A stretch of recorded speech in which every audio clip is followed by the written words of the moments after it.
जय हिंद दोस्तों, मैं हूं आपका दोस्त के बी और आज की इस वीडियो में हम 1 अप्रैल 2021 को आरआरबी एनटीपीसी के जो दूसरे शिफ्ट का एग्जाम हुआ है इसमें पूछे गए जीके और करंट अफेयर्स के प्रश्नों को डिस्कस करेंगे। तो पूरा वीडियो बहुत ही ध्यान से देखिएगा। इस वीडियो की जो पीडीएफ फाइल होगी वह आपको टेलीग्राम चैनल केवी गुरुजी या फिर kbguruji.in के ऊपर मिल जाएगी, तो वहां से आप इसके पीडीएफ को डाउनलोड कर सकते हैं। बाकी अगर हम लोग पेपर की बात करते हैं तो जैसे आपके पहले शिफ्ट का पेपर आसान था उसी प्रकार से आपके दूसरे शिफ्ट के पेपर में भी जीके के आसान ही प्रश्न पूछे गए थे। अगर आपने थोड़ा सा भी सीरियसली पढ़ाई किया हुआ है तो 25 से 30 प्रश्नों का उत्तर आप यहां पर दे सकते हैं। तो चलिए देख लेते हैं कि किस प्रकार के प्रश्न पूछे गए थे। पहला प्रश्न पूछा गया था कि राजाजी राष्ट्रीय पार्क किस राज्य में स्थित है।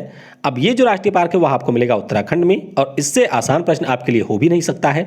अगला प्रश्न पूछा गया कि नौसेना उड्डयन संग्रहालय यानी कि जो हमारे नौसेना का उड्डयन संग्रहालय है ये कहां पर स्थित है, तो ये आपको मिल जाएगा गोवा में।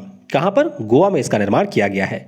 ट्रैक बॉल किस प्रकार की डिवाइस है, तो ट्रैक बॉल की अगर हम लोग बात करते हैं तो यह हमारी एक इनपुट डिवाइस होती है। तो ट्रैक बॉल से लगभग 20 से 25 बार पहले भी प्रश्न पूछे जा चुके हैं, तो इसके बारे में आपको यहां पर याद रखना है। वीडियो में हम लोग आगे बढ़े उससे पहले मैं आपको बता दूं अनअकैडमी के ऊपर भी आप मुझे फॉलो कर सकते हैं। अगर आपको आने वाले समय में एसएससी, रेलवे या फिर बैंकिंग एग्जाम के लिए करंट अफेयर के साथ साथ स्टैटिक जीके की तैयारी बेहतर तरीके से करनी है तो नीचे मेरी प्रोफाइल का लिंक आपको मिल जाएगा, उसके ऊपर क्लिक करके आप मुझे वहां पर फॉलो कर सकते हैं।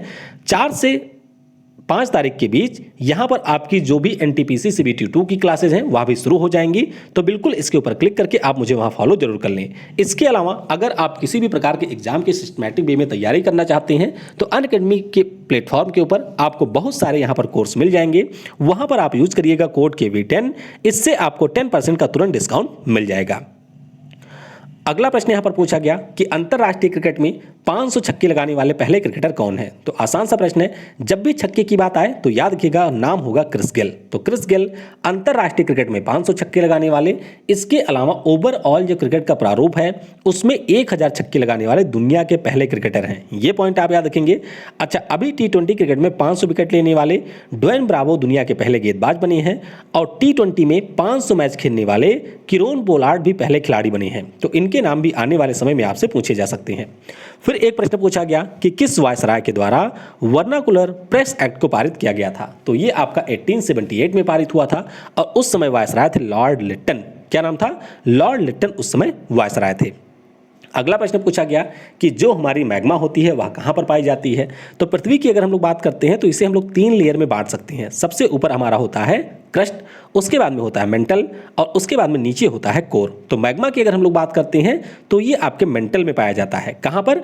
मेंटल में आपको मैग्मा देखने को मिलेगी और यही मैग्मा जब हमारे ज्वालामुखी क्रिया के द्वारा बाहर आ जाती है, बाहर आकर के ये सूख जाती है, तो इसी को हम लोग कहते हैं लावा। फिर एक प्रश्न पूछा गया था कि भारतीय संविधान का कौन सा अनुच्छेद है जो हमारे अल्पसंख्यक समुदाय के हितों की रक्षा के लिए है। तो ये भी आसान सा प्रश्न था। आर्टिकल 29 क्या है? अनुच्छेद 29 यहां पर अल्पसंख्यक समुदाय के हितों की रक्षा के लिए अनुच्छेद है। फिर एक प्रश्न पूछा गया था, बुक से था जो कि टफ ही कह सकते हैं आप, कि अर्ली इंडस सिविलाइजेशन यह एक पुस्तक है जो कि 1948 में प्रकाशित हुई थी। इसके लेखक कौन हैं? तो इस पुस्तक की बात करते हैं तो जॉन हेनरी मैके और सिमन्स मैके के द्वारा 1948 में यह पुस्तक लिखी गई थी। तो ये एक प्रश्न आपका पूछ लिया गया था और मैंने आपको बता ही रखा है कि इस प्रकार के प्रश्न आपके सामने सिर्फ इसलिए आते हैं कि आप इनको नमस्कार करिए और आगे बढ़िए। अगर आपको इनका उत्तर नहीं पता है तो इसमें दिमाग लगाने की जरूरत बिल्कुल नहीं है। याद रखिएगा सिलेक्शन के लिए आपको 100 में से 100 प्रश्न बिल्कुल नहीं करने होते हैं, तो इसीलिए जो भी प्रश्न आपको अच्छे से आता हो सिर्फ उसी का उत्तर यहां पर दीजिएगा। फिर एक प्रश्न पूछा गया कि मिस इंडिया 2020 का खिताब किसने जीता। तो ये आपके करंट अफेयर का प्रश्न है, फरवरी 2021 का करंट अफेयर है और ये खिताब जीता है यहाँ पर मनसा वाराणसी ने, जो कि है तेलंगाना की। तो याद रखिएगा तेलंगाना की मनसा वाराणसी मिस इंडिया 2020 का खिताब अभी जीती हैं। फिर एक प्रश्न था आसान सा कि पद्मावत पुस्तक के लेखक कौन है। तो मलिक मोहम्मद जायसी के द्वारा यह पुस्तक लिखी गई है। आसान सा प्रश्न था। ISCII का फुल फॉर्म क्या है। तो इसके अगर हम लोग फुल फॉर्म की बात करते हैं तो इसका पूरा नाम होता है Indian standard code for information interchange. क्या है? Indian standard code for information interchange, ये इसका पूरा नाम है। अगला प्रश्न पूछा गया कि रियो ओलंपिक 2016 में किस खिलाड़ी ने महिला एकल में रजत पदक जीता था बैडमिंटन में। तो बैडमिंटन में कौन है? तो हमारे यहाँ की जो पीवी सिंधु हैं, उन्होंने यहाँ पर रजत पदक जीता था। और स्पेन की खिलाड़ी हैं कैरोलिना मारिन, जिन्होंने यहाँ पर स्वर्ण पदक जीता था। तो 2016 का जो ओलंपिक है वह आपके रियो डी जेनेरियो में हुआ था, जो कि ब्राजील में है, और वहाँ पर इन्होंने रजत पदक जीता था। न्यूटन द्वारा गति के संबंध में कितने नियमों का प्रतिपादन किया गया था? तो याद रखिएगा, न्यूटन ने 3 गति के नियम दिए थे। कितने? 3 गति के नियम इनके द्वारा दिए गए थे। फिर एक प्रश्न पूछा गया कि इनमें से कौन सा देश ब्रिक्स में शामिल नहीं है? तो ब्रिक्स के बारे में आप सभी को याद रखना है कि ब्राजील, रूस, इंडिया, चाइना और साउथ अफ्रीका इसमें शामिल हैं। जब इसका गठन हुआ था तो उस समय इसका नाम था ब्रिक। बाद में 2010 में इसमें साउथ अफ्रीका भी शामिल हो जाता है, तब इसका नाम हो जाता है ब्रिक्स। ये पॉइंट आपको याद रखना है। ब्रिक्स समूह की बात करते हैं तो पिछले साल यानी कि 2020 में इसका अध्यक्ष देश रसिया था, और इस साल इसका अध्यक्ष देश हमारा देश भारत है। इनमें से कौन सा आउटपुट डिवाइस है? तो आउटपुट इनपुट डिवाइस से बहुत सारे प्रश्न आपके एनटीपीसी ने पूछे हैं, और हर बार मैंने आपको इन सभी के नाम बताए हैं। तो मॉनिटर हो गया, स्पीकर हो गया, प्लॉटर हो गया, printer, multimedia projector, speech generating device, sound card, video card, Braille reader, GPS device आदि। तो ये सारे हमारे आउटपुट डिवाइस के एग्जाम्पल हैं। फिर एक प्रश्न था कि दिल्ली चलो का जो नारा है किसने दिया था? तो आसान सा है, हमारे नेताजी सुभाष चंद्र बोस जी के द्वारा दिल्ली चलो का नारा दिया गया था। फिर एक प्रश्न था कि शकरकंद यानी कि जो आपकी स्वीट पोटैटो होती है, जिसे हम लोग गंजी कहते हैं, इसके किस भाग को खाया जाता है? तो जो हमारी गंजी होती है इसके हम लोग खाते हैं जड़ को, यानी कि जो इसकी रूट होती है उसी को हम लोग यहाँ पर खाते हैं। फिर एक प्रश्न था कि हैदर अली कहाँ का शासक था? तो हैदर अली के बारे में आप सभी को पता होगा, मैसूर का शासक था हैदर अली। फिर एक प्रश्न पूछा था कि भारत की जो सबसे बड़ी खारे पानी की झील है, जिसका नाम है चिल्का झील, वह किस राज्य में स्थित है? तो बहुत ही आसान सा प्रश्न, उड़ीसा में आपको मिलेगी सबसे बड़ी खारे पानी की झील। इसके अलावा मैंने आपको बता रखा है कि सबसे लंबी जो हमारे यहाँ की झील है उसका नाम क्या है? तो उसका नाम है बेम्बानद लेक। क्या नाम है? सबसे लंबी है बेम्बानद लेक, जो कि एक रामसर साइट भी है। ये आपको मिलेगी केरल में। हमारे यहाँ की जो सबसे बड़ी मीठे पानी की झील है उसका नाम क्या है? तो उसका नाम है हमारे यहाँ पर उलर झील, जो कि जम्मू कश्मीर में है। दुनिया में सबसे बड़ी खारे पानी की झील कौन सी है? तो वह कैस्पियन सागर है। और दुनिया में अगर हम लोग सबसे बड़े मीठे पानी की झील की बात करते हैं तो वह आपकी सुपीरियर लेक है। तो ये सारी चीजें एनटीपीसी ने कई बार पूछी हैं, इनके बारे में भी आपको यहाँ पर याद रखना है। अगला प्रश्न एक पूछा गया था कि ग्रीन गोल्ड प्लांट किसे कहा जाता है? तो चलिए इसका उत्तर आप नीचे बताइएगा कमेंट में कि ग्रीन गोल्ड प्लांट हम लोग किसे कहते हैं। फिर एक अगला प्रश्न पूछा गया था कि इंटरनेशनल बैंक ऑफ सेटलमेंट का मुख्यालय कहाँ पर स्थित है? तो ये थोड़ा सा टफ प्रश्न था, हो सकता है आपने इसके बारे में सुना भी ना हो। तो इंटरनेशनल बैंक ऑफ सेटलमेंट की बात करते हैं तो स्विट्जरलैंड का जो बेसल है वहाँ पर इसका मुख्यालय आपको देखने को मिलेगा। तो बेसल स्विट्जरलैंड में इंटरनेशनल बैंक ऑफ सेटलमेंट का मुख्यालय स्थित है।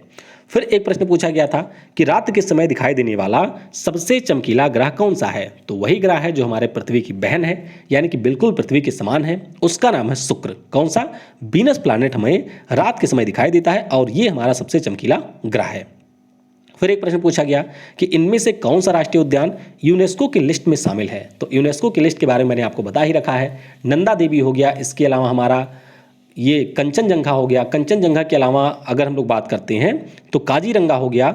इस प्रकार से हमारे कई सारे नेशनल पार्क हैं, टोटल 7 हैं, जो कि यूनेस्को की लिस्ट में शामिल हैं। तो ऑप्शन में यहाँ पर काजीरंगा दिया हुआ था, तो ये हमारा यूनेस्को की लिस्ट में शामिल है।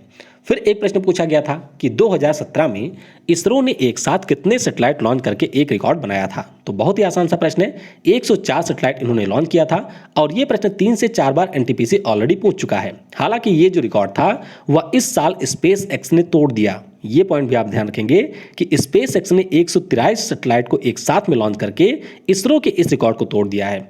अच्छा, इसरो के द्वारा यहाँ पर जो रॉकेट प्रयोग किया गया था उसका नाम था PSLV-C37। क्या था? PSLV-C37 इस रॉकेट का नाम था। फिर एक प्रश्न पूछा गया कि गुजरात में जो हमारा परमाणु ऊर्जा संयंत्र है उसका नाम क्या है? तो सुबह वाले में आपके गोरखपुर एटॉमिक पावर प्लांट के बारे में पूछा गया था, जो कि आपके हरियाणा में बन रहा है। और इस टाइम पूछ लिया गया काकरा पार के बारे में, जो कि आपको मिलेगा गुजरात में। तो ये भी आसान सा प्रश्न है। इनमें से किस प्रकार के पौधे की जो जड़ होती है वह पानी के भीतर पाई जाती है? तो आसान सा प्रश्न है, जो हमारे मैंग्रोव ट्री होते हैं। कौन से? जो हमारे तटीय इलाकों में पाए जाने वाले मैंग्रोव ट्री होते हैं, उनकी जड़ आपको मिलेगी पानी के भीतर, यानी कि जो समुद्र का तटीय किनारा होता है वहीं पर आपको ये मैंग्रोव ट्री देखने को मिलेंगे। फिर एक प्रश्न था कि जो हमारी मंत्रिपरिषद होती है उसकी जवाबदेही किसके प्रति होती है, तो बात हो रही है केंद्रीय मंत्रिपरिषद की। तो ध्यान रखिएगा, इसकी जवाबदेही होती है लोकसभा के प्रति। किसके? लोकसभा के प्रति इसकी जवाबदेही होती है। फिर एक प्रश्न पूछा गया था कि ताप्ती नदी कहां से निकलती है, तो मध्य प्रदेश में आपको मिलेगी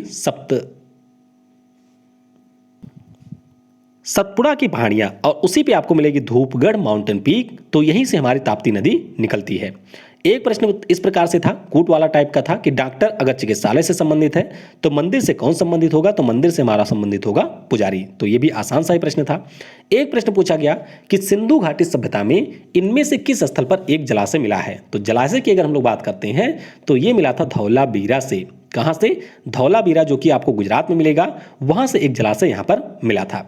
फिर एक प्रश्न पूछा गया कि भारत के द्वारा पहली सैटेलाइट कब लॉन्च की गई थी, तो ये सभी को याद है कि पहली सैटेलाइट का नाम आर्यभट्ट था। सभी को याद है कि रसिया की सहायता से हमने इसको लॉन्च किया था 1975 में, लेकिन यहां पर एग्जैक्ट डेट आपसे पूछी गई थी। तो 19 अप्रैल 1975 को ये जो पहली सैटेलाइट है उसको भारत ने रसिया के सहयोग से लॉन्च किया था। अच्छा, मैं आपको बता दूं कि एनटीपीसी में जो पहले फेज से लेकर के 5वें फेज तक का एग्जाम हुआ है उसके ऊपर मैंने 3 वीडियो ऑलरेडी डाल रखे हैं। तीनों वीडियो आपके 1-1 घंटे के हैं। ऊपर के आई बटन पर आपको उनकी लिंक मिल जाएगी, वहां से आप उन वीडियो को देख सकते हैं। कई प्रश्न वहां से ऑलरेडी इन दोनों शिफ्ट में पूछे जा चुके हैं। कल उसका चौथा भाग आएगा जिसमें हम लोग बाकी बचे हुए प्रश्नों को डिस्कस करेंगे। तो टोटल हमारे 2000 प्रश्नों की यह सीरीज होगी जो कि आपके एनटीपीसी के लिए बहुत ही ज्यादा महत्वपूर्ण होने वाली है। Thanks for watching. जय हिंद, जय भारत, और सबसे जरूरी, पढ़ेगा भारत तो बढ़ेगा भारत।